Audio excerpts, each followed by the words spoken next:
আসসালামু আলাইকুম এভরিওয়ান, সকলকে আমাদের লাইভ ক্লাসের আরও একটি অ্যাকাউন্টিং ক্লাসে স্বাগতম। আশা করছি সকলে ভালো আছেন এবং সুস্থ আছেন। আমরা গত ক্লাসেই অ্যাকাউন্টিং নিয়ে একটি ক্লাস করেছিলাম আর্থিক বিশ্লেষণের উপর। ইনশাল্লাহ আজকের এই ক্লাসে আমরা আরও একটি আর্থিক বিশ্লেষণের উপর ক্লাস নিব ইনশাল্লাহ। আজকের এখানে হচ্ছে আমরা একটা সিকিউ প্র্যাকটিস করব, দেন হচ্ছে আরও কিছু এমসিকিউ প্র্যাকটিস করব। সো আপনারা যারা ক্লাস করছেন একটু কাইন্ডলি আমাদেরকে জানাবেন হচ্ছে আমার সব কিছু ক্লিয়ার আছে কিনা, আমাকে ঠিকঠাক করে আমাকে প্লাস হচ্ছে বোর্ডকে দেখা যাচ্ছে কিনা, দেন হচ্ছে আমার ভয়েস ক্লিয়ারলি শোনা যাচ্ছে কিনা।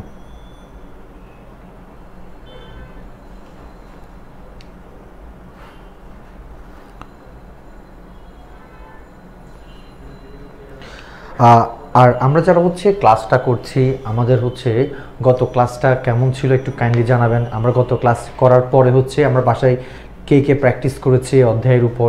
এরপর হচ্ছে আজকে কারো কোনো প্রশ্ন আছে কিনা আমাদের গত ক্লাসের উপর। ওকে, আর হচ্ছে আমরা যারা ক্লাসটা করছি আমরা এটা কাইন্ডলি হচ্ছে আমাদের যারা ফ্রেন্ডস আছে তাদেরকে হচ্ছে আমাদের কমেন্টে অবশ্যই হচ্ছে মেনশন করব, কারণ হচ্ছে যেন সবাই মিলে হচ্ছে আমরা ক্লাসটা করতে পারি, আমরা মেনশন করতে পারি, প্লাস হচ্ছে আমরা আমাদের বিভিন্ন গ্রুপে হচ্ছে শেয়ার করতে পারি, সো দ্যাট সকলে মিলে হচ্ছে আমরা ক্লাসটা করতে পারি।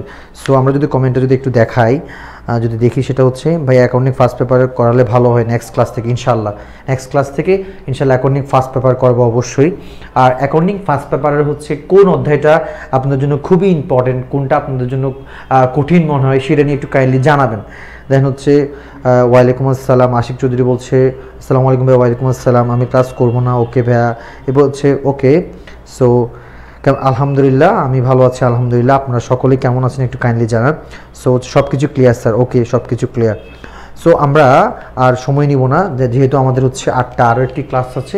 আমরা হচ্ছে সকলে হচ্ছে যারা ক্লাসটা করছে একটু কাইন্ডলি দ্রুত আমরা আমাদের ফ্রেন্ডদেরকে হচ্ছে আমাদের যারা আছেন প্রত্যেকে হচ্ছে কমেন্ট করে শেয়ার করি, প্লাস হচ্ছে আমাদের এখানের মধ্যে আমরা মেনশন করতে পারি। হ্যাঁ,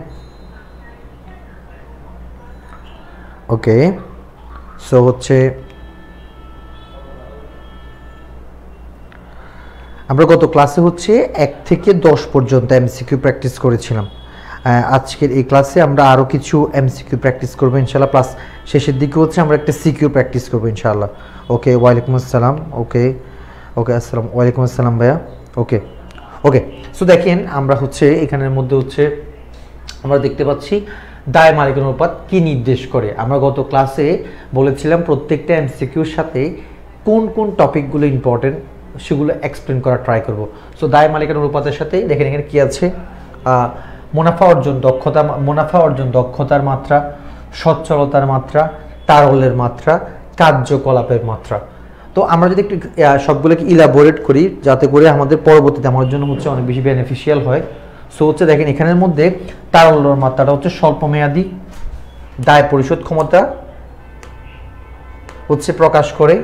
তারপর কার্যকলাপ হচ্ছে আমরা দেখেছিলাম দেনাদার আবর্তন অনুপাত, পাওনাদার আবর্তন অনুপাত, তারপর হচ্ছে মজুদ আবর্তন অনুপাত। এরপরে তারল্য অনুপাতের সাথে কে কে পরিচিত, চলতি অনুপাত, তারপর হচ্ছে ত্বরিত অনুপাত, তারপর হচ্ছে কার্যকরী মূলধন অনুপাত। তারপর মুনাফা অর্জনের সঙ্গে যত প্রকার লাভ থাকবে, মোট লাভ, নিট লাভ, হার সবগুলো সম্পর্কিত। আর সচ্ছলতা মাত্রার সাথে কোনটা সম্পর্কিত, দায় মালিকানা অনুপাত, মূলধন গিয়ারিং অনুপাত, তারপর হচ্ছে সম্পদ মালিকানা অনুপাত। সো আশা করছি আমরা প্রত্যেকে হচ্ছে বুঝতে পেরেছি উত্তর কোনটা হবে।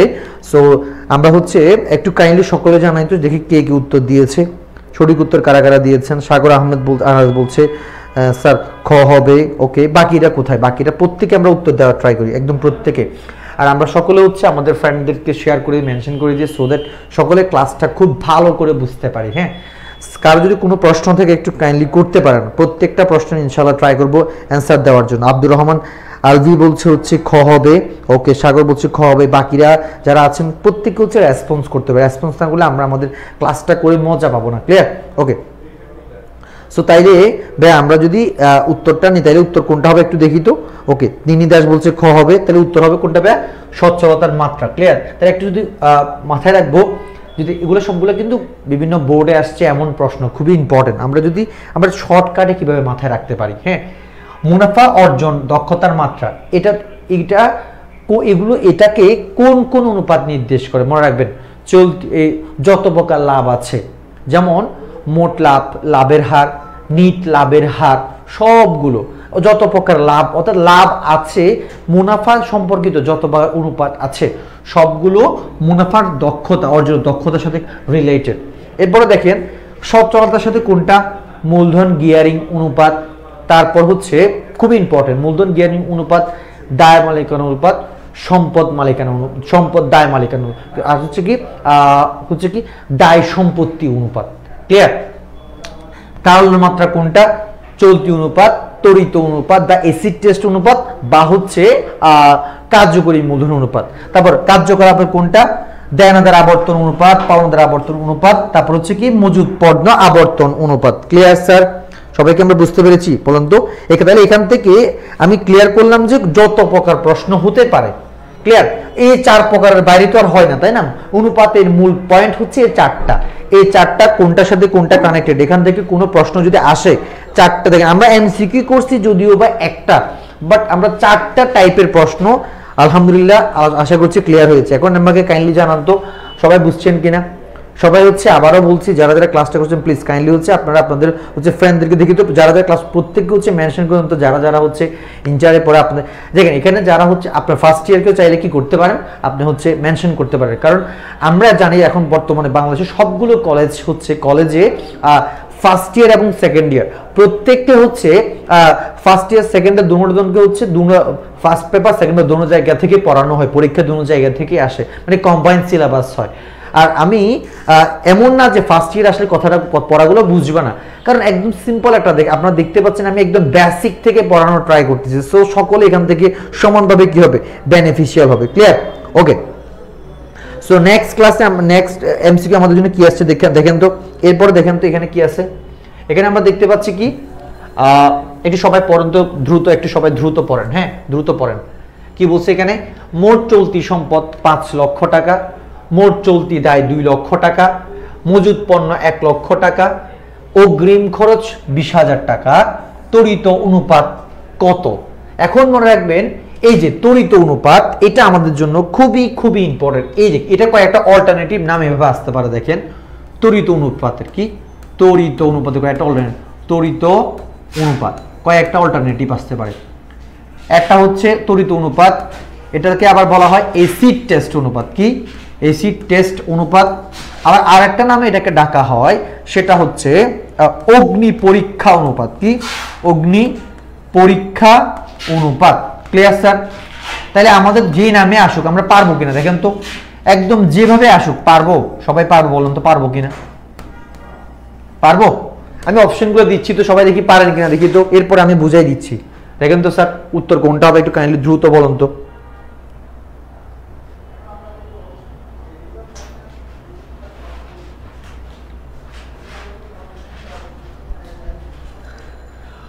মোট চলতি সম্পদ 5 লক্ষ টাকা, মোট চলতি দায় 2 লক্ষ টাকা, মজুদ পণ্য 1 লক্ষ টাকা, অগ্রিম খরচ 2 লক্ষ টাকা, সরি 20,000 টাকা হলে তড়িৎ অনুপাত কত? তড়িৎ অনুপাত মানে হচ্ছে তরল অনুপাত যেটাকে আমরা বলি তড়িৎ অনুপাত, তারপর তড়িৎ অনুপাত, অ্যাসিড টেস্ট, অগ্নি পরীক্ষা অনুপাত, অল আর সেম।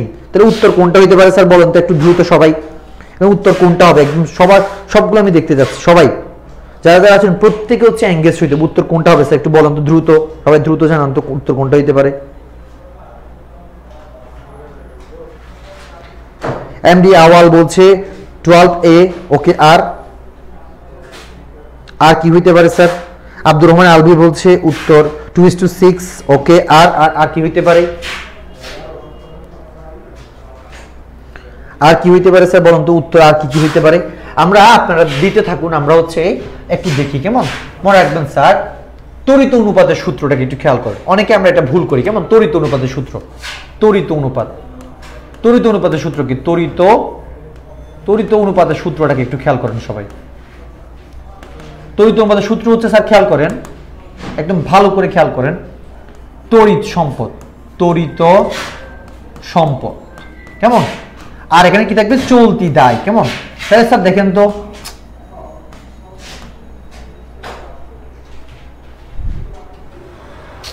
দেখেন, তাহলে স্যার একটু খেয়াল করুন তো, একটু মাথায় রাখবো। এখানে দেখেন চলতি দায়, এখানে কি হবে? চলতি দায়। মনে রাখবেন স্যার চলতি দায় অলরেডি কোয়েশ্চেনে গিভেন আছে কেমন, কোয়েশ্চেনে গিভেন। তাহলে আমি এখানে 2 লক্ষ টাকা লিখে দিই, 2 লক্ষ টাকা লিখে দিই কেমন, 2 লক্ষ টাকা লিখে দিলাম। এবার দেখেন তড়িৎ সম্পদ তো আমার প্রশ্নে দেওয়া নাই, আমরা বলুন তো তড়িৎ সম্পদের সূত্র কি? একটু সবাই যারা যারা পারেন একটু কাইন্ডলি কমেন্ট করুন তো দ্রুত, তড়িৎ সম্পদের সূত্র কি বলুন তো?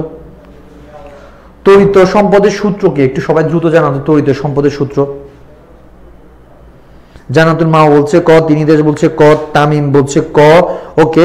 অনেকে তো ক বলছে, তাহলে উত্তর মইবি কই হবে যেহেতু সবাই একটু কনফিডেন্সিয়ালি বলছে। আমরা জানি চলতি সম্পদ যেটা থাকে, চলতি সম্পদ থেকে তাহলে ভাই বলেন তো তড়িৎ সম্পদের সূত্র কি একটু দেখেন তো, এদিকে কি হবে? তড়িৎ সম্পদের সূত্র কি হবে? চলতি সম্পদ মাইনাস অগ্রিম খরচ মাইনাস মজুদ পণ্য। ক্লিয়ার ভাইয়া? তাহলে স্যার দেখেন একটু যদি দেখি চলতি সম্পদ কত টাকা বলেন তো? এখানে দেওয়া আছে 5 লাখ টাকা, তাহলে 5 লাখ টাকা লিখলাম, 5 লক্ষ টাকা লিখলাম। এরপরে অগ্রিম খরচ কত টাকা? অগ্রিম খরচ দেওয়া আছে হচ্ছে মাইনাস করতে হবে কত টাকা? 20,000 টাকা, ওকে। 20,000 টাকা অগ্রিম মাইনাস করব, ওকে। এরপর মজুদ পণ্য কয় লাখ টাকা? 1 লক্ষ টাকা কেমন, 1 লক্ষ টাকা। তাহলে স্যার আমরা আশা করছি বুঝতে পারছি, হ্যাঁ। তাহলে 5 লক্ষ টাকা থেকে 1 লক্ষ টাকা গেলে 4 লাখ, 4 লাখ থেকে 20,000 টাকা গেলে 3,80,000। তাহলে তড়িৎ সম্পদ কত হবে বলুন তো? তড়িৎ সম্পদ হবে 3,80,000। তাহলে কি করতে হবে আমাকে এখন? এই 3,80,000 কে 2 লক্ষ দিয়ে কি করতে হবে? ডিভাইড করতে হবে। তাহলে একটু ডিভাইড করে দেখি তো, 3,80,000 ডিভাইডেড 2 লক্ষ কত হয়? 1.9। তাহলে উত্তর হবে কত? 1.9। সো যারা যারা উত্তর 1 দিয়েছেন সকলকে অভিনন্দন। তাহলে উত্তর কত হবে? 1.9:1। আশা করছি আমাদের সকলের কাছে ম্যাথটা ক্লিয়ার। সবাই কি বুঝতে পেরেছি বলুন তো? বুঝছেন কিনা সকলেই?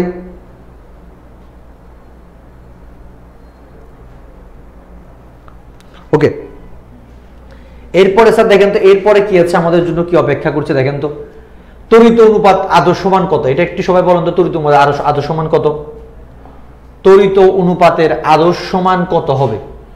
তড়িৎ অনুপাতের আদর্শ মান কত হবে? তড়িৎ অনুপাতের আদর্শ মান কত একটু কাইন্ডলি বলেন তো। এটা তো একদম ইজি। তাইহান বলছে ইয়েস জি স্যার বুঝছি, ভেরি গুড। তাহলে বুঝলে তো ভালো কথা। সো হচ্ছে সকলে হচ্ছে বলেন তো তড়িৎ আদর্শ মান কত হবে বলেন তো। এটা দ্রুত, এটা তো সিম্পল একটা বিষয়, আমরা সবাই জানি তাই না। তড়িৎ অনুপাত আদর্শ মান কত হবে? উত্তরটা কি হবে? 1:1, 2:3, 2:5, 2:4। উত্তর কত হবে? লুৎফা নাসা বলছে হচ্ছে নেসা বলছে নাসা না নেসা, আচ্ছা যাই হোক, এ বলছে। তারপর হচ্ছে সিদ্রাতুল মুনতাহা বলছে কত, আমার নয়েস হচ্ছে অনেক, দেখেন সিদ্রাতুল মুনতাহা তিনিদাস বলছে এ, তামিম বলছে এ। ওকে ওকে, ভেরি গুড, যারা যারা সঠিক উত্তর ধন্যবাদ সকলকে। ওকে, সো কত হবে এ, তাহলে ওই হচ্ছে উত্তর, এটা সিম্পল। তড়িৎ অনুপাত হচ্ছে কি 1:1, আর হচ্ছে চলতি অনুপাত হচ্ছে 2:1। ক্লিয়ার? ওকে,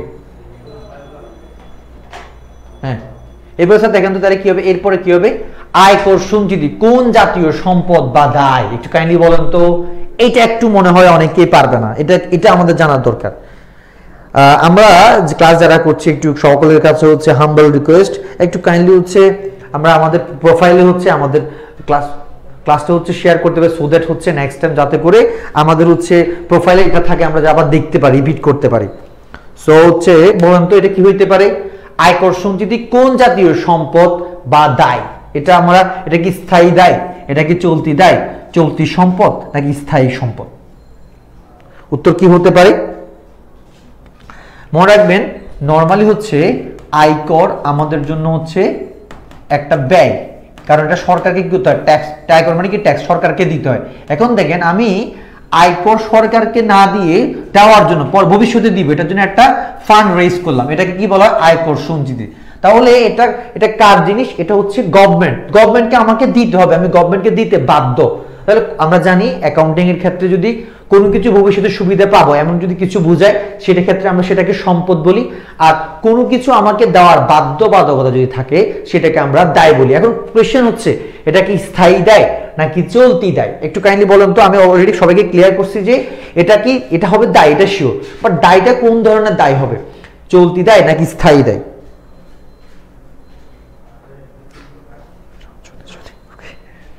ওকে, বলেন তো এটা কোন দায় হবে, একটু কাইন্ডলি বলেন তো কোন দায় হতে পারে এটা। ওকে, আরভি বলছে বি, ও আর হচ্ছে চলতি দায়। ওকে, সবাই হচ্ছে খ বলতেছে, তো হচ্ছে চলতি। এখন কথা হচ্ছে এটা কেন চলতি দায়, কারণ আমরা জানি প্রত্যেক বছর একটা কোম্পানি বা বিজনেস তার আয়ের উপর কি ট্যাক্স প্রদান করতে হয়, যেহেতু প্রত্যেক বছর দিতে হয়। আমরা জানি প্রত্যেক বছর যে লেনদেনগুলো হয় সেগুলোকে আমরা সবসময় চলতি লেনদেন বা হচ্ছে যেহেতু এটা দায় তাহলে এটা চলতি দায় হবে। তাহলে উত্তর হবে কি, উত্তর হবে চলতি দায়। ওকে, নেক্সট কি আছে, নেক্সট হচ্ছে এটা স্থির ভরযুক্ত তহবিল। আচ্ছা এখানে ভর হবে না, এটা হবে হচ্ছে স্থির ব্যয় হবে, স্থির ব্যয়, স্থির ব্যয় অথবা হচ্ছে স্থায়ী ব্যয়, খুবই ইম্পর্টেন্ট। দেখেন স্থির ব্যয় হবে, এটা খুবই ইম্পর্টেন্ট। বলুন তো এটা হবে কি, স্থির বা স্থায়ী ব্যয়, স্থায়ী ব্যয় যুক্ত, ব্যয় যুক্ত তহবিল উদাহরণ কোনটা, একটু বলেন তো কোনটা হবে উত্তর। আচ্ছা ইমতিহান বলছে হচ্ছে চলতি, গুড, ভেরি গুড।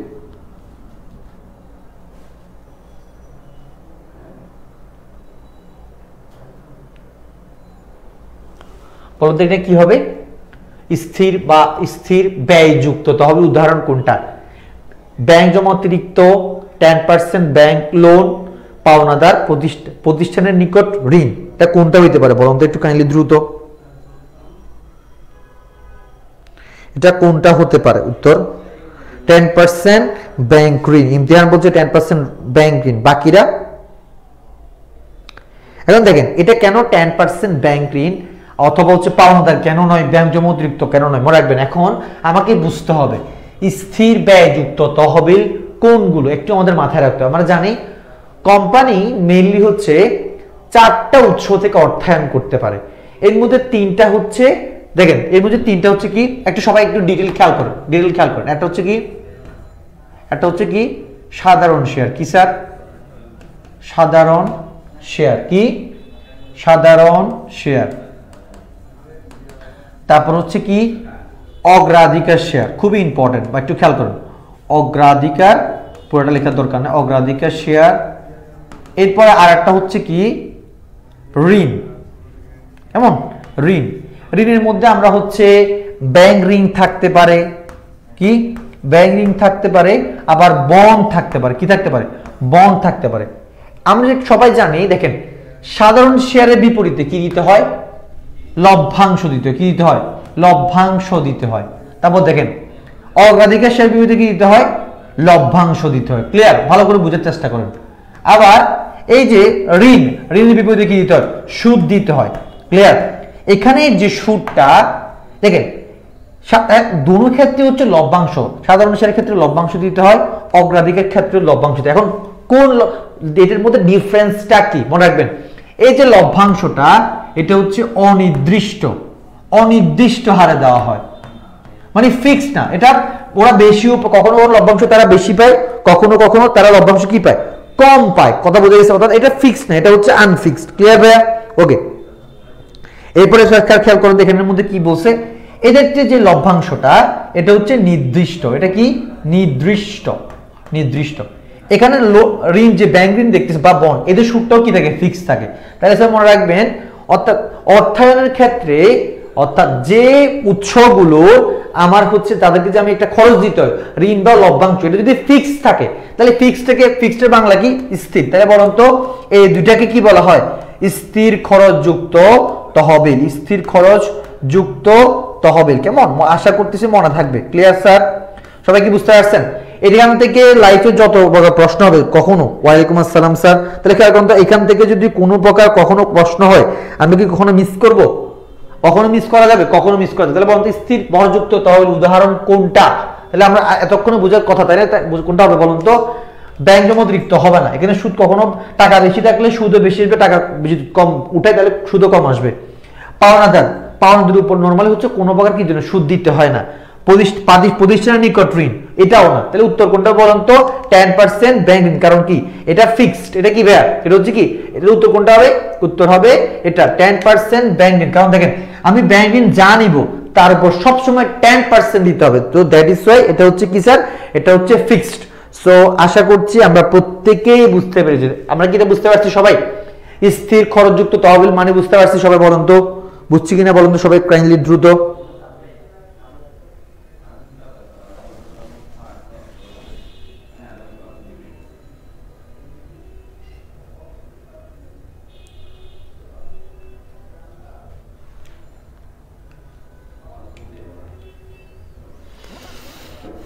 ওকে, এরপরে কি দেখেন,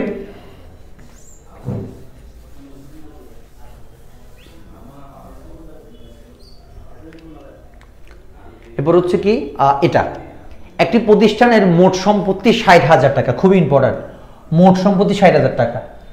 দায় মোট সম্পদের 1/4 অংশ। কারবারের মূলধনের পরিমাণ কত? সো আশা করছি সকলেই বুঝতে পারছেন। এটা বলুন তো এটা কি হবে?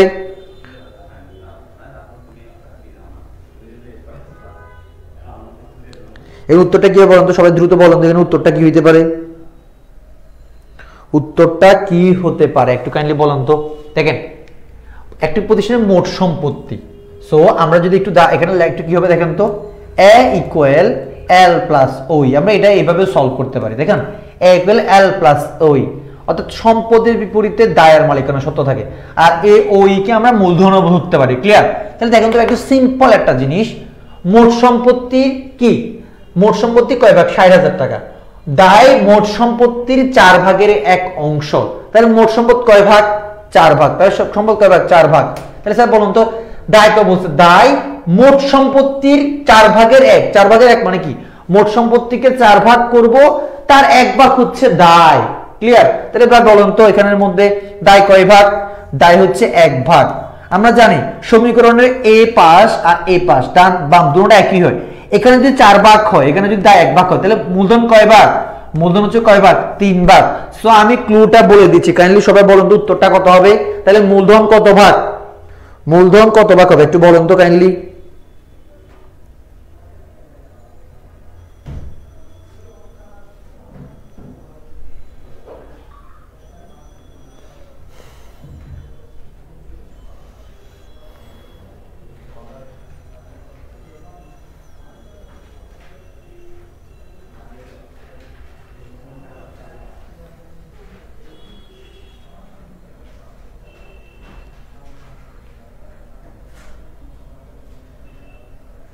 মূলধন হচ্ছে তিনি দাস বলছে হচ্ছে 45,000 টাকা।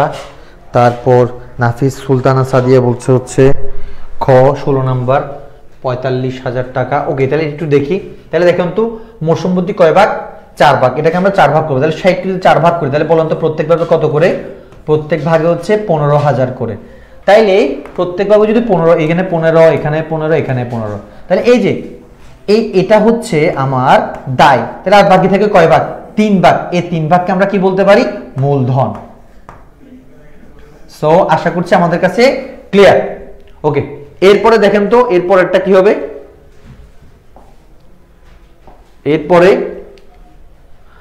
এরপরে কি আছে? আচ্ছা, এটা প্রশ্নটা ভুল হয়েছিল। এরপরে হ্যাঁ, চলতি দায় হলো, এটা চলতি দায় কোনটা? আয়কর সঞ্চিতি, সাধারণ সঞ্চিতি, প্রদয় ব্যয়, নিচের কোনটি সঠিক? বলতো এখানে দুইটা উত্তর হবে, কোনটা হবে উত্তর?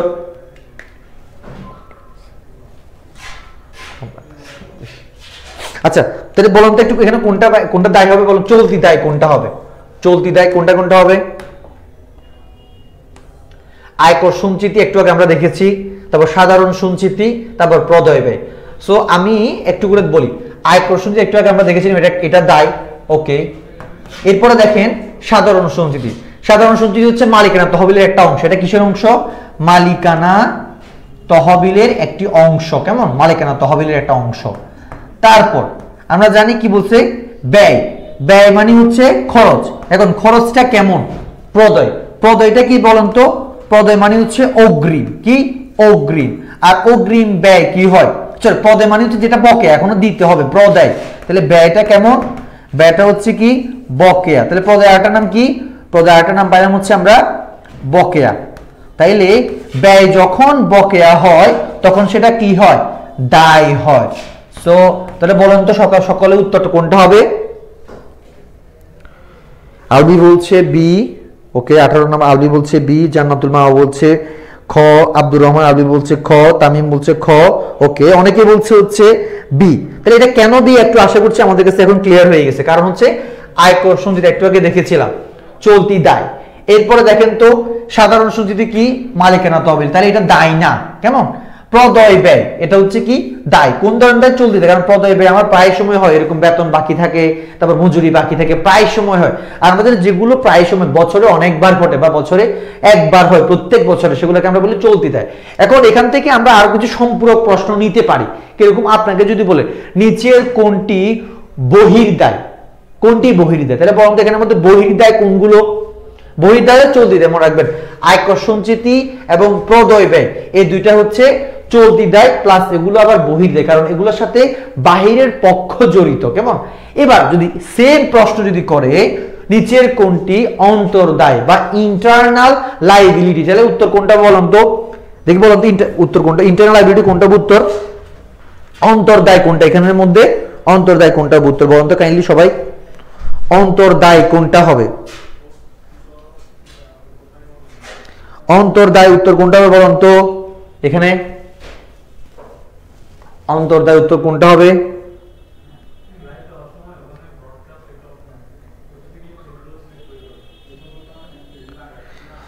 এগুলো জানা আমাদের জন্য খুবই ইম্পর্টেন্ট। দেখেন, ভেঙে ভেঙে যদি আমরা কোনো কিছু যদি না পড়ি তাহলে হচ্ছে আমাদের পরে এখানে হয়তো আমি এমসি করাচ্ছি কম, দেখেন, বাট আমি ট্রাই করছি প্রত্যেকটা অপশনকে ইলাবোরেট করার জন্য, সো দ্যাট আপনারা এখান থেকে যদি আরো কোনো ডিফারেন্ট কোয়েশ্চেনও হয় সেগুলো অ্যান্সার করতে পারেন। তাহলে বলুন দেখুন উত্তর কোনটা হবে? উত্তর কোনটা হবে? কোনটা হবে? উত্তর হবে সাধারণ সঞ্চিতি হচ্ছে উত্তর। এটা হচ্ছে অন্তর্দায়। আর জানি মালিকের তহবিল, মালিকের যে মালিকের মূলধনটা কি হয় স্যার? এটা অন্তর্দায় হয়। মালিকের মূলধনটা কি হয়? অন্তর্দায় হয়। কেমন? ওকে ওকে, সো হচ্ছে নেক্সট আমাদের জন্য কি আছে দেখেন তো। নেক্সট এখানে উত্তর কোনটা হবে? এখানে উত্তর হবে হচ্ছে 1 আর 3। কেমন? ওকে, নিচের কোনটি তড়িৎ সম্পদ নয়? খুবই ইম্পর্টেন্ট, বলুন তো। এটা তো পারার কথা, তড়িৎ সম্পদ নয়। তড়িৎ সম্পদ নয় কোনটা? মানে তড়িৎ সম্পদ যেগুলো, এটি গতকাল বলছিলাম, চলতি সম্পদ আর তড়িৎ সম্পদের মধ্যে একটা পার্থক্য আছে। সবগুলোই সম্পদ, বাট এই সম্পদটার মধ্যে যে সম্পদগুলো অতি দ্রুত আদায় করা, নগদে রূপান্তর করা যায়, সেগুলোকে বলা হয় কি? তড়িৎ সম্পদ। যেগুলোকে অতি দ্রুত নগদে রূপান্তর করা যায় না সেগুলোকে বলে তড়িৎ সম্পদ। তাহলে এখানে উত্তর কোনটা বলুন তো সবাই? বলুন তো উত্তর কোনটা হবে? বলুন তো স্যার এখানে উত্তর কোনটা হবে? একটু দ্রুত বলুন তো উত্তর কোনটা হবে? উত্তর কোনটা হবে একটু দ্রুত বলুন। নিজের কোনটি তড়িৎ সম্পদ নয় 19 উত্তর কোনটা হবে?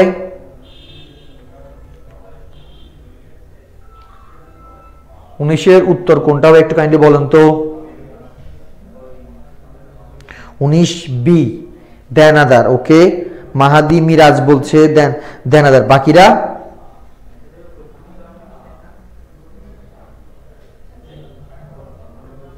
উত্তর আর কোনটা হতে পারে বলুন তো একটু কাইন্ডলি।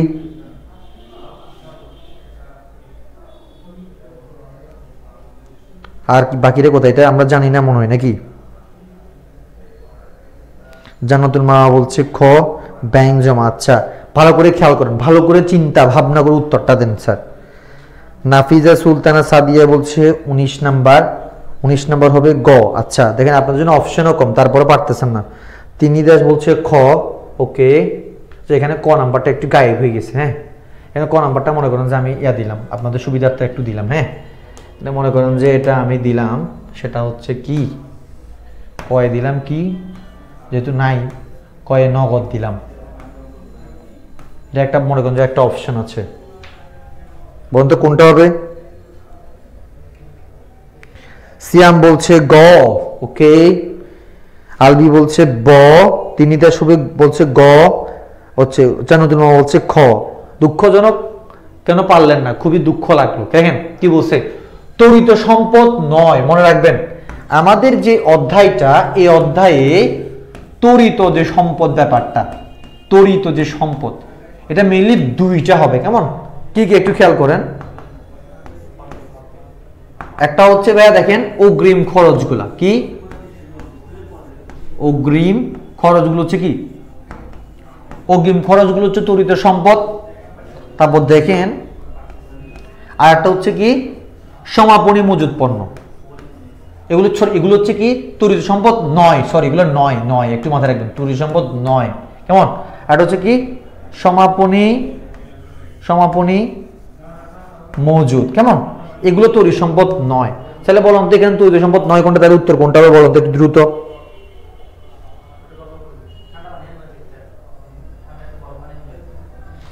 গ। তো জাওয়াদ বলছে গ, সিয়াম বলছে গ। Very good. তাহলে এখানে উত্তর কোনটা হবে স্যার? উত্তর হবে অগ্রিম খরচ। অগ্রিম খরচ হচ্ছে কি হবে উত্তর। সো আশা করছি আমাদের কাছে বিষয়টা আছে, এখানে নগদ আসছে তো ক্লিয়ার। কেমন? সো একটু মাথায় রাখবেন। দেখেন অগ্রিম খরচ আর সমাপনী মজুদ পণ্য ছাড়া বাকি সবগুলো হচ্ছে তড়িৎ সম্পদ। ব্যাংক জমা, দেনাদার, তারপর হচ্ছে প্রাপ্য হিসাব, সবগুলোতে সেম কথা। নগদ এগুলোতে অতি দ্রুত আমরা কি নগদ টাকাটা আদায় করে ফেলতে পারি, নগদে রূপান্তর করতে পারি। কেমন? তো এগুলো হবে কি, এগুলো সবগুলো হবে হচ্ছে কি অগ্রিম। এই যে চলতি সম্পদ, তড়িৎ সম্পদ নয়। তাহলে তড়িৎ সম্পদ দুইটা, কি তড়িৎ সম্পদ নয় কয়টা? দুইটা। অগ্রিম খরচ একটা, সমাপনী মজুদ পণ্য একটা। ক্লিয়ার? এগুলো আবার কি, এগুলো আবার চলতি সম্পদ। একটু মাথায় রাখবেন, সবাই একটু মাথায় রাখবেন। কেমন? ওকে, এরপরে আমাদের লাস্ট প্রশ্ন কি আছে দেখেন তো, লাস্ট প্রশ্ন কি আছে। তো আমরা দেখতে পাচ্ছি এখানে সেম পড়ালেখার কিছু কোর্স আছে। সো আমরা এখানে যারা হচ্ছে এইচএসসি 24 যারা এবার পরীক্ষা দিবেন, যারা এইচএসসি 25 তারা পরীক্ষার প্রত্যেকের জন্য আমাদের র্যাপিড ব্যাচ এবং অ্যাডভান্স ব্যাচ হচ্ছে আছে। দেন হচ্ছে আমাদের এখানের মধ্যে যারা তাদের ইকোনমিক্সের প্রবলেম, তাদের জন্য ইকোনমিক্সের একটা ব্যাচ আছে। তারপর হচ্ছে যাদের হচ্ছে সাপোজ আইসিটি প্রবলেম, আইসিটি যাদের প্রবলেম আছে তাদের জন্য হচ্ছে আইসিটি এক্সেলেন্ট ব্যাচ আছে। সো আপনারা যারা হচ্ছে মনে হচ্ছে যে পড়াশোনায় যথেষ্ট পিছিয়ে আছেন, আপনার হচ্ছে ফাঁকি দিয়েছেন, সো তাদের জন্য আমাদের ব্যাচগুলোতে আমরা চাইলে ব্যাচ আছে অ্যাভেলেবেল, এগুলোতে আমরা হচ্ছে ইনক্লুড করতে পারি। তো কেউ যদি মনে করেন যে আমার হচ্ছে ইকোনমিক্সের প্রবলেম, ইকোনমিক্সে একটু ফোকাস করে সো সেখানে আমরা এনরোল করতে পারি। কারো যদি অনেকের হচ্ছে প্রবলেম থাকে হচ্ছে বিশেষ করে হচ্ছে আইসিটিতে, সো আইসিটিতে যাদের প্রবলেম আছে আইসিটির জন্য আমাদের এখানে কোর্স আছে আলাদা করে, আমরা এটাতে চাইলে এনরোল করতে পারি। আমাদের হচ্ছে এই যে আমরা ফিগুলো দেখতে পাচ্ছি, এইচএসসি 25 গোল্ডেন ব্যাচ। তো এটা হচ্ছে যারা ফার্স্ট ইয়ার তাদের জন্য হচ্ছে 1499 টাকা। আপনি এই 1499 টাকা দিয়ে সম্পূর্ণ সবগুলো সাবজেক্ট ফ্রিতে পাচ্ছেন, 1499 টাকা জাস্ট। সো আমরা যদি একটু চিন্তা করি, আপনার প্রত্যেক দিন রেগুলার ক্লাস পাবেন, আবার অল সাবজেক্ট, আবার একদম পুরা আপনার 25th পুরোটা কাভার হয়ে যাবে first year second year. So আশা করতেছি আপনারা এখান থেকে বেনিফিশিয়াল অবশ্যই হবেন। প্রত্যেকটা ক্লাস আমাদের লাইভে হবে ইনশাল্লাহ। এরপর হচ্ছে এক্সাম হবে, দেন হচ্ছে আমাদের হচ্ছে এখান থেকে হচ্ছে পিডিএফ ফাইলগুলো দেওয়া হবে যারা যারা আমাদের হচ্ছে যারা ক্লাস আমাদের প্রাইভেট পেইড বেসগুলোতে যারা পড়বেন। সো যারা মনে করতেছেন আপনাদের প্রবলেম আছে, আপনারা আমাদের এই কোর্সগুলোতে হচ্ছে বর্তমানে এগুলো চলমান, এগুলোতে আমরা এনরোল করতে পারি। দেন দ্য নেক্সট থিং আমাদের এখানে হচ্ছে, আচ্ছা 20 নাম্বার কোথায় গেল? আচ্ছা 20 নাম্বার নাই, আহা রে। আচ্ছা দেখেন, এখন দেখেন আমরা একটা সিকিউ আজকে সলভ করবো। আমি কথা দিয়েছিলাম যে আমরা ইনশাল্লাহ একটা সিকিউ সলভ করার ট্রাই করবো। এখন দেখেন তো আমরা সবাই এই সিকিউটা ইনশাল্লাহ সলভ করার ট্রাই করি। হ্যাঁ, প্রত্যেকে একটু খাতা কলম নিয়ে বসি, প্রত্যেকে খাতা কলম নিয়ে বসি, একটু কোয়েশ্চেনটা আগে পড়ি, কোয়েশ্চেনটা পড়ে আমরা এটাকে সলভ করার ট্রাই করি। হ্যাঁ, কি বলছো দেখেন, 2022 সালে 31শে ডিসেম্বর তারিখে এসিআই কোম্পানি আর্থিক অবস্থা বিবরণী অন্যান্য তথ্যগুলি দেওয়া হলো। কি দেখেন, দায় সমূহ কি, এখানে হচ্ছে সবগুলো দায়, আর এখানে সবগুলো হচ্ছে কি সম্পত্তি সমূহ। দেখেন একদম ঠান্ডা মাথায় একটু কোয়েশ্চেনটাকে পড়ে ফেলেন। দায়ের মধ্যে কি গেছে দেখেন, শেয়ার মূলধন, এটা বঞ্চিত, এটা হচ্ছে সঞ্চিত, এটা কি হবে সংরক্ষিত আয় হবে, রক্ষিত আয়, সরি এটা কি হবে, এটা রক্ষিত আয় হবে। এটা কি হবে একটু লিখে দিচ্ছি, এটা হচ্ছে কি রক্ষিত আয়, রক্ষিত আয় হবে। কেমন, এবার ঋণপত্র, প্রদেয় হিসাব, ব্যাংক জমাতিরিক্ত, বকেয়া খরচ। কেমন, এগুলো একটু এখানে একটু দাগ দিয়ে দিই, ক্লোজিং করা। তো এরপরে সম্পত্তি সমূহের মধ্যে কি আছে, ভূমি ও দালান কোটা, আসবাবপত্র, বিনিয়োগ, মজুত পণ্য, প্রাপ্য হিসাব, নগদ হবে। ওকে, এবার দেখেন কারো যদি প্রশ্নটা দেখে যদি কোনো প্রশ্ন থাকে, মানে কোয়েশ্চেনটা দেখে যদি কারো কোনো কোয়েশ্চেন থাকে কাইন্ডলি করতে পারে, আমি ইনশাআল্লাহ ক্লিয়ার করার ট্রাই করব। এরপর অন্যান্য তথ্যগুলিতে কি আছে স্যার দেখেন তো, দেখেন মানে সমন্বয়, এটা সমন্বয় কি আছে দেখেন তো, দেখেন উক্ত বছরের বিক্রয়ের পরিমাণ 18 লক্ষ টাকা। কি বলছে, 18 লাখ টাকা। বিক্রিত পণ্যের ব্যয় 14 লক্ষ টাকা। বিক্রিত পণ্যের ব্যয় কত, 14 লক্ষ টাকা। ওকে, প্রারম্ভিক মজুত পণ্য কত টাকা, 2 লক্ষ টাকা। ওকে, তাহলে আমরা কি কি দেওয়া আছে অন্যান্য তথ্যগুলিতে, বিক্রয়ের পরিমাণ দেওয়া আছে, বিক্রিত পণ্যের ব্যয় দেওয়া আছে, প্রারম্ভিক মজুত পণ্য দেওয়া আছে। রিকোয়ারমেন্টগুলো একটু কি কি দেখি, বিনিয়োজিত মূলধনের পরিমাণ নির্ণয় করো। খুবই সিম্পল একটা জিনিস। এই যে এই কোয়েশ্চেনটা মোটামুটি একটু কমপ্লেক্স আছে, বাট এটা ইজিলি কি করা যায়, আমরা চাইলে কতে অ্যান্সার করতে পারি, অ্যান্সার করে আমাদের ইজিলি 2 নাম্বার আমরা গেইন করতে পারি। কেমন, বিনিয়োজিত মূলধনের পরিমাণ বের করো। এরপর দেখেন বিনিয়োজিত মূলধনের সূত্রগুলো একটু কাইন্ডলি যারা যারা পারেন একটু কমেন্ট করে জানাতো, দেখি কে কে সূত্র পারে। যারা হচ্ছে আমার স্টুডেন্ট, যারা হচ্ছে মোটামুটি আমার কাছে পড়ে, তারা জানে হচ্ছে বিনিয়োজিত মূলধনের 2টা সূত্র থাকে। হ্যাঁ, সো আমরা 2টা সূত্র আজকে দেখবো। একটু দেখি তো আপনারা কোন সূত্রটা জানেন। বিনিয়োজিত মূলধন, যে এখানে অনেকগুলো ম্যাথ আছে যেগুলো আমরা অনেক ওয়েতে সলভ করতে পারি। আমি জানি বিনিয়োজিত মূলধনে আমরা সকলে জানি 2টা সূত্র আছে। সো আপনারা দেখি তো যারা 2টা পারেন 2টা কমেন্ট করুন অবশ্যই, আর যারা একটা পারেন, যেটা পারেন সেটা একটু কাইন্ডলি কমেন্ট করুন তো, দ্রুত জানান তো, একটু কমেন্ট করুন তো, দেখি তো কে কোনটা পারে। সো আমাদের সকলে ক্লিয়ার হয়ে যাবে। এরপরে দেখেন খতে কি বলছে দেখেন তো, কোম্পানির চলতি অনুপাত ও দায় মালিকানা অনুপাত। কি বলছে দেখেন, চলতি অনুপাত, পরে কি দায় মালিকানা, নট মালিকানা, এটা কানা মালিকানা হবে। দায় মালিকানা অনুপাত নির্ণয় করতে হবে, চলতি অনুপাত বের করতে হবে, দায় মালিকানা অনুপাত বের করতে হবে। এবার দেখেন কোম্পানির মোট লাভ অনুপাত, মজুত আবর্তন অনুপাত। তো মোটামুটি ম্যাথটা মোটামুটি বেশ বড় আছে। সো আমরা একটু কাইন্ডলি ম্যাথটাকে একটু এসএস লিখিত এসএস দিয়ে ফেলি, কারণ আমি এর পরের পেজে যাব এটা সলভ করার জন্য। একটু এসএস দিয়ে ফেলি, স্ক্রিনশট নিয়ে ফেলি তো, একটু বললাম তো দ্রুত একটু স্ক্রিনশট নিয়ে ফেলাম তো এই ম্যাথটা। আর আমি সকলকে হচ্ছে বলেছিলাম যে আমাকে একটু কাইন্ডলি সবাই জানান যে আমরা বিনিয়োজিত মূলধনের সূত্র কে কোনটা জানি, অথবা যেটা জানি সেটা একটু দ্রুত কমেন্ট করে, কারণ আমরা হচ্ছে এখন কি করব, আমরা হচ্ছে এই ম্যাথটা সলভ করব। ঠিক আছে, আচ্ছা খাতা কলম নিয়ে কে কে বসান একটু জানান তো। খাতা কলম অবশ্যই লাগবে, খাতা কলম এখন। মোট সম্পদ মাইনাস চলতি দায়। ওকে, জানাতুল মা বলছে মোট সম্পদ মাইনাস চলতি দায়। ওকে, আর কি হইতে পারে স্যার?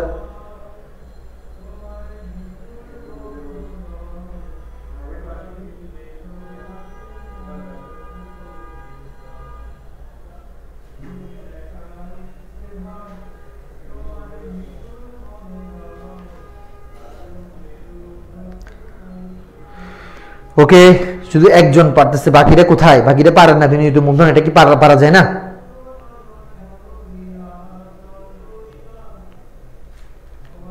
এটা সবাই একটু এসএস দিয়ে ফেলেন তো, একটু আমাদের কাজে লাগবে এটা এখন। আমি একটু শুনলাম, হ্যাঁ আপনারা একটু এসএস দিয়ে রাখেন।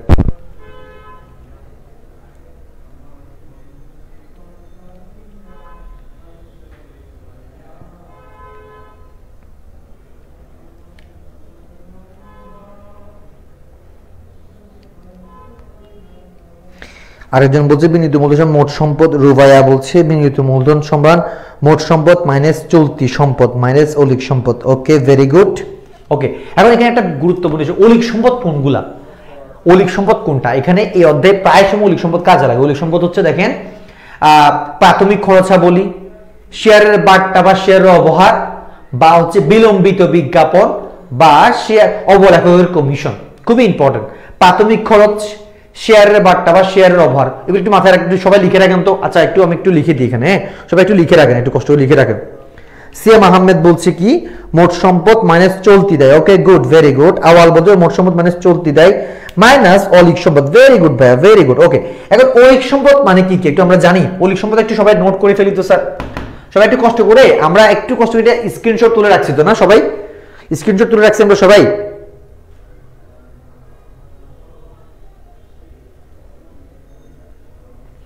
ওকে, আমরা একটু ওই দিকে চলে যাই, সো একটু পরে ওই দিকে চলে যাই। হ্যাঁ, এখানে একটু অলিক সম্পদ কোনগুলো একটু বলেন তো। অলিক সম্পদ হচ্ছে কি প্রাথমিক খরচ, একটু সবাই লিখে রাখি, কেমন যাদের প্রয়োজন লিখে রাখতে পারি। প্রাথমিক খরচ, তারপর কি এটা হচ্ছে, এগুলো কি, এগুলো হচ্ছে অলিক সম্পদ। অলিক সম্পদ বা ভুয়া সম্পদ, অলিক সম্পদ বা কি ভুয়া সম্পদ। ক্লিয়ার? ওকে, দেখেন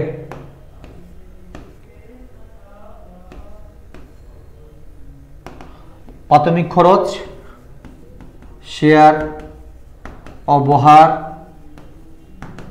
বিলম্বিত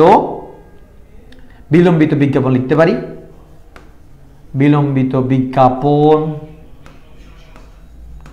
তারপর কি অবলেখকের কমিশন বা দুস্তুরি, হ্যাঁ দায় গ্রাহকের লিখছি, যেটাই লিখি আমরা অবলেখকের বা যত প্রকার নাম হইতে পারে সবগুলো লিখে দিচ্ছি। দায় গ্রাহকের কমিশন, কমিশনের আরেকটা নাম কি বলুন তো ভাইয়া? দুস্তুরি। কেমন? একদম সবগুলা, যাতে করে আমাদের কাছ থেকে একটা প্রশ্ন যেন আমাদের আননোন না আসে, প্রত্যেকটা যেন মনে হয় যে এটা কি, এটা সাউন্ডস গুড, মানে শুনছি এরকম মনে হয়। কেমন? ওকে, এখানে অলিক সম্পদ নেই। গুড, ভেরি গুড, অলিক সম্পদ নাই ভাইয়া, ধন্যবাদ। দেখেন বলেন তো অলিক সম্পদ কি কি বলেন, বা ভুয়া সম্পদ কোনগুলো বলেন তো? একটা হচ্ছে কি প্রাথমিক খরচ, এটা হচ্ছে শেয়ার অবহার বা শেয়ার বাট্টা। শেয়ার অবহার একটা নাম কি বলেন তো? শেয়ার বাট্টা, শেয়ার বাট্টা। ওকে, অবলেখকের কমিশন বা দায় গ্রাহকের কমিশন, অবলেখকের দুস্তুরি। দেখেন অবলেখকের আর একটা নাম হচ্ছে কি দায় গ্রাহক, আবার কমিশনের আর একটা নাম হচ্ছে কি দুস্তুরি। কেমন? এরপর দেখেন বিলম্বিত বিজ্ঞাপন, এগুলো সবগুলো হচ্ছে অলিক সম্পদ। সো আমরা পারবো এই ম্যাথে যখন আমাদেরকে বিনিয়োজিত মূলধন বের করতে বলবে, তখন আমরা অবশ্যই এটা এইভাবে করতে হবে। কেমন? এখন দেখেন বিনিয়োজিত মূলধন সকলেই বলতেছে কি, সিম্পল একটা কি বলতে, সকলে বলতেছে কি হচ্ছে বিনিয়োজিত মূলধন সমান কি বলা হচ্ছে? বিনিয়োজিত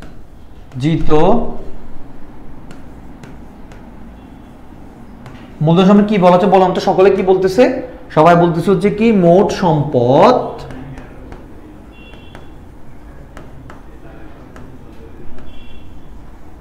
সম্পদ মাইনাস চলতি দায় মাইনাস অলিক সম্পদ বা ভুয়া সম্পদ। তাহলে স্যার দেখেন তো এখানের মধ্যে মোট সম্পদ, এই আর একটা সূত্র আছে, এটা একটু মাথায় রাখবেন। সেটা হচ্ছে দেখেন, সেটা হচ্ছে মালিকানা তহবিল। সবাই একটু লিখে রাখেন কাইন্ডলি। কেমন? মালিকানা তহবিল যোগ দীর্ঘমেয়াদী দায়। দীর্ঘমেয়াদী দায় একটু সবাই লিখে রাখেন, অর দিয়ে লিখে রাখেন, অর একটু লিখে রাখেন সবাই। বিনিয়োজিত মূলধনের দুইটা সূত্র, একটা হচ্ছে কি মোট সম্পদ মাইনাস চলতি দায় মাইনাস অলিক সম্পদ, আর একটা হচ্ছে কি আর একটা হচ্ছে কি স্যার বলুন তো, আর একটা হচ্ছে কি মালিকানা তহবিল যোগ দীর্ঘমেয়াদী দায়। সকলের কাছে ক্লিয়ার বিষয়টা? সবাই বুঝতে পারছি আমরা? বাট আমরা সবসময় এই সূত্রটা বেশি ইউজ করবো, এটা সবচেয়ে বেশি অ্যাপ্লিকেবল, কেমন এই সূত্রটা। সো আপনারা যেটা বলছেন আর কি, এটা সবচেয়ে বেশি অ্যাপ্লিকেবল কোনটা? এটা। ওকে, তো আমরা একটু এটা আশা করছি ক্লিয়ার। তাহলে বলুন তো এখানের মধ্যে যদি আমরা দেখি ক নাম্বার প্রশ্নটা কি হবে? ক নাম্বার প্রশ্ন উত্তরটা কি হবে বলুন তো? ক নাম্বার কি বলছে? বিনিয়োজিত মূলধন, তাই না? বিনিয়োগ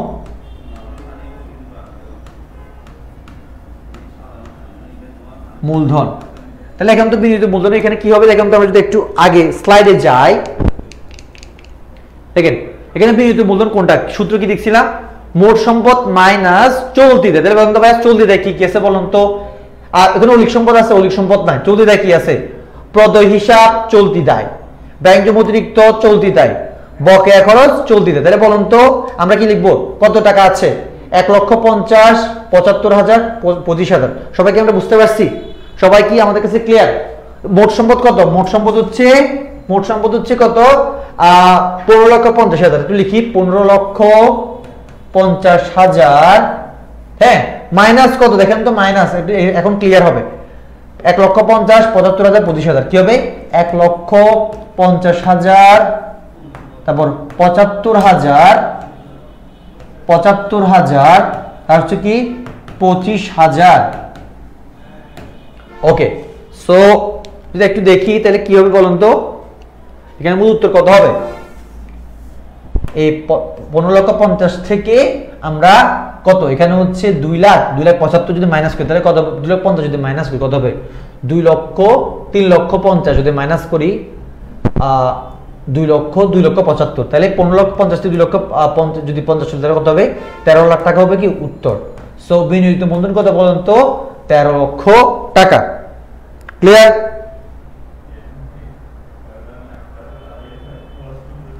এটা কোন অধ্যায়? ইসরাত জাহান আসমা, আস্তাগফিরুল্লাহ। ভাই আপনি কই থেকে আসছেন? এটা কোন অধ্যায়? এটা হচ্ছে আর্থিক বিশ্লেষণ 6ষ্ঠ অধ্যায়। আল্লাহু আকবার, কি বলে! আর কোন অধ্যায় যদি নাও জানেন, বাট অধ্যায়ের ম্যাথগুলো দেখলে তো বোঝা যায়, তাই না ভাই? কি অবস্থা স্টুডেন্টদের। ওকে, সো বিনিয়োজিত মূলধন কি আমাদের সকলের কাছে ক্লিয়ার হয়েছে? কিভাবে আমরা বের করতে পারবো আমরা?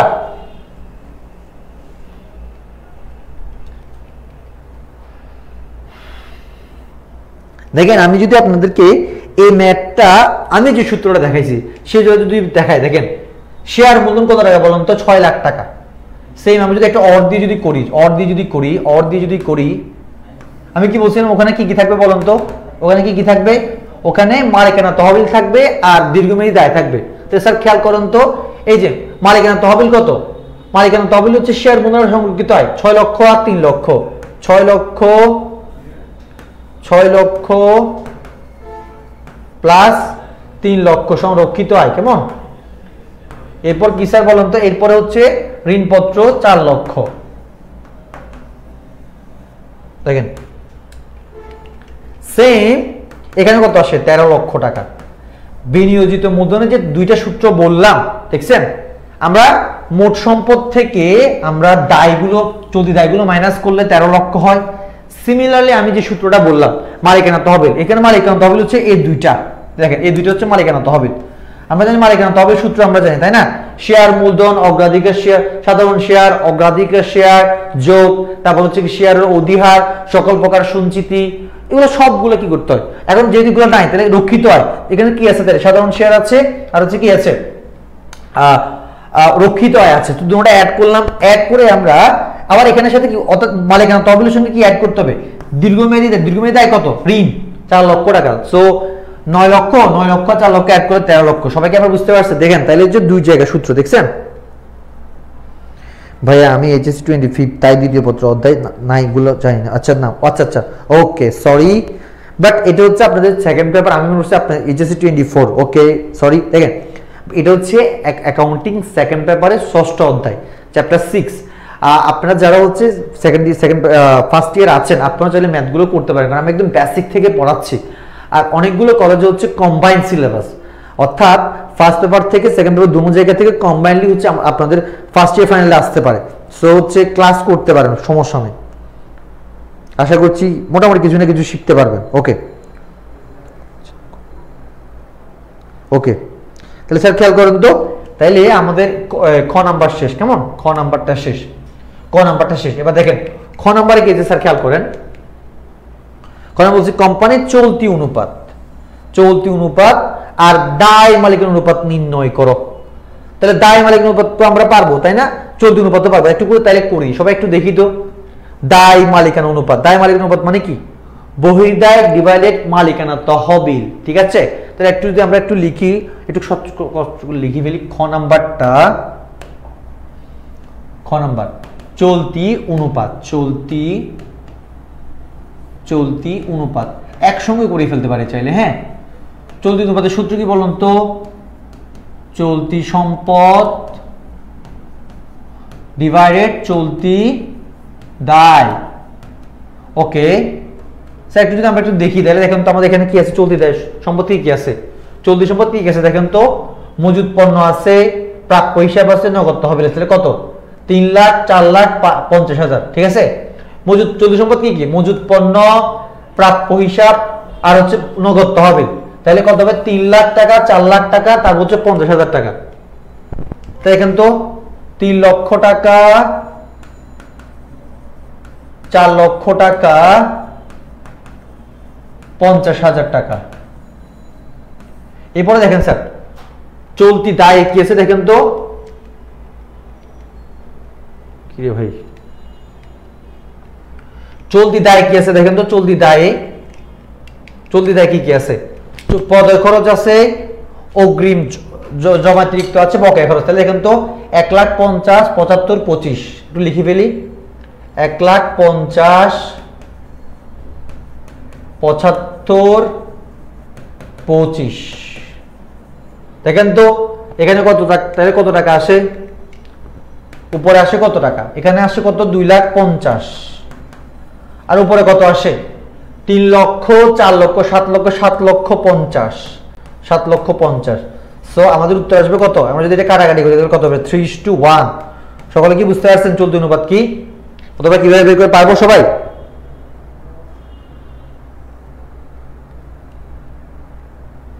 আমরা কি সবাই বুঝতে পারছি? বলেন তো বুঝতে পারছি কিনা চলতি অনুপাত কিভাবে বের করতে হয়? ওকে 3:1, ভেরি গুড। আলবি বলছে 3:1, মাশাআল্লাহ। ওকে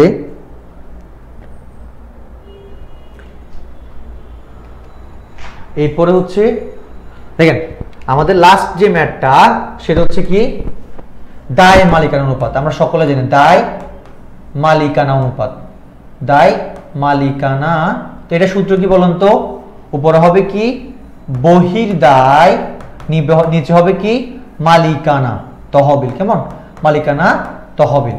স্যার খেয়াল করুন তো বহির্দায় মানে কি? মনে রাখবেন বহির্দায় মানে হচ্ছে কি? চলতি দায় যোগ দীর্ঘমেয়াদী দায়। কেমন? দীর্ঘমেয়াদী দায়। একটু লিখে রাখেন সবাই। বহির্দায় মানে হচ্ছে কি? চলতি দায় যোগ দীর্ঘমেয়াদী। তাহলে দেখেন তো চলতি দায় কত টাকা? এখানে আমরা একটু দেখি চলতি আর দীর্ঘমেয়াদী দুটোটা মিলে কত হয়। এই দেখেন এখানে মধ্যে একটু যদি মুছে দিই এগুলো, দেখেন এদিকে যদি মুছে দিই, চলতি দায় কত টাকা দেখেন তো? চলতি দায় হচ্ছে এগুলা কত লাখ টাকা? 2.5 লক্ষ টাকা। আর দীর্ঘমেয়াদী দায় কত? 4 লাখ টাকা। তাহলে কত? 2.5 লাখ, 4 লাখ, 6.5 লাখ টাকা। তাহলে দেখেন তো বহির্দায় কত আসে বলুন তো? বহির্দায়ে চলতি দায় আসে কত? 2.5 লক্ষ টাকা, 2,50,000 টাকা। আর এখানে আসে কত? দীর্ঘমেয়াদী দায় কত আসে? 4 লক্ষ টাকা। ঋণপত্র 4 লক্ষ টাকা আসে। ক্লিয়ার? এরপর এখানে মালিকানা তহবিলের মধ্যে কত আসে দেখেন তো? মালিকানা তহবিল আজকের এই ম্যাথটাতে কয়টা? 2টা। একটা হচ্ছে শেয়ার মূলধন, আর একটা হচ্ছে কি? রক্ষিত আয়। 6 লক্ষ টাকা আর 3 লক্ষ টাকা। ক্লিয়ার? তাহলে দেখেন তো 6 লক্ষ যোগ 3 লক্ষ, তাহলে উপর নিচে হবে 9 লক্ষ টাকা। ওকে উপরে হবে কয় লক্ষ টাকা? 6,50,000 টাকা। কেমন? 6,50,000। এটা একটু মানে যদি ডিভাইড করি তাহলে কত হবে? 6,50,000 কে 6,50,000 আমরা একটু ডিভাইড করে দেখি। কেমন? 6,50,000 ডিভাইডেড 9 লক্ষ 0.72:1। সো আমাদের দায় মালিকানা তো চলতি অনুপাত হবে 3:1 আর দায় মালিকানা হবে কত 0.72:1। ঠিক আছে। সো আশা করছি হচ্ছে আমাদের ম্যাথটা আমরা বুঝতে পেরেছি। আমাদের তাহলে দেখেন তো এটা যদি একটু ক্লিয়ার করে দিই, আমাদের মোটামুটি টাইম মোটামুটি কাছাকাছি শেষ করতে হবে আমাদের। এখানের মধ্যে কি আছে দেখেন, গরুর গতে কি আছে, মোট লাভ অনুপাত এবং হচ্ছে মজুদ পণ্য আবর্তন অনুপাত। এটা হচ্ছে আপনাদের হোমওয়ার্ক বা SW। নেক্সট ক্লাস যখন আমি ক্লাসটা করাবো ইনশাল্লাহ তখন আমি অবশ্যই জিজ্ঞেস করব যে সকলে এখানকার ম্যাথটা গরুর গটা করেছেন কিনা। সো ইনশাল্লাহ আমরা নেক্সট ক্লাসে ট্রাই করব ফার্স্ট পেপারে হচ্ছে একটা গুরুত্বপূর্ণ অধ্যায় নিয়ে আলোচনা করার জন্য। মেবি আমি চিন্তা করছি ব্যাংক সমন্বয় বিবরণী আমরা আলোচনা করতে পারি, যেটা অনেকে পারে না। সো আপনাদের অভিমত কি, কোনটা নিলে সবচেয়ে ভালো হয় একটু কাইন্ডলি জানান তো। কোন অধ্যায়টা ব্যাংক সমন্বয় বিবরণীটা কেমন হবে, কারণ এখান থেকে প্রশ্ন আসবে মাস্ট। এটাতে অনেকে প্রবলেম ফেস করতো। আমি চিন্তা করছি ব্যাংক সমন্বয়ের উপর মোটামুটি 3টা ক্লাস নিব, একদম বেসিক লেভেল থেকে সিকিউ এমসিকিউ বোর্ড কোয়েশ্চেন সবগুলা ক্লিয়ার করে দিব। বলেন তো এটা পড়ালে কেমন হয়, একটু দ্রুত জানান, কারণ আমাদের এরপরে আবার বাংলা ক্লাস লাইভ ক্লাস আছে। সো অবশ্যই ওই ক্লাসটাতে অ্যাটেন্ড করবেন, একটু দ্রুত জানান তো।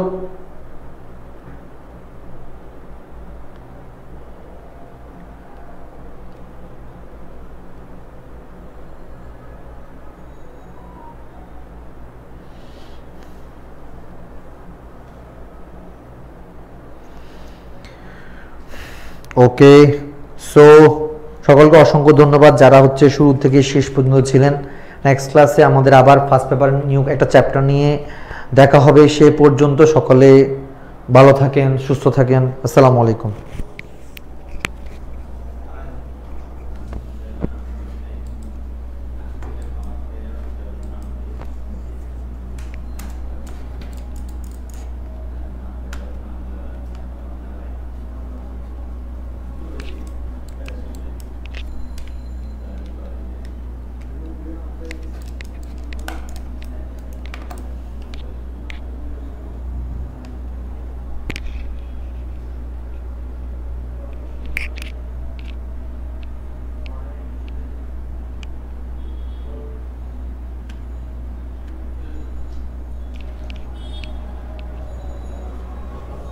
Dan, contact.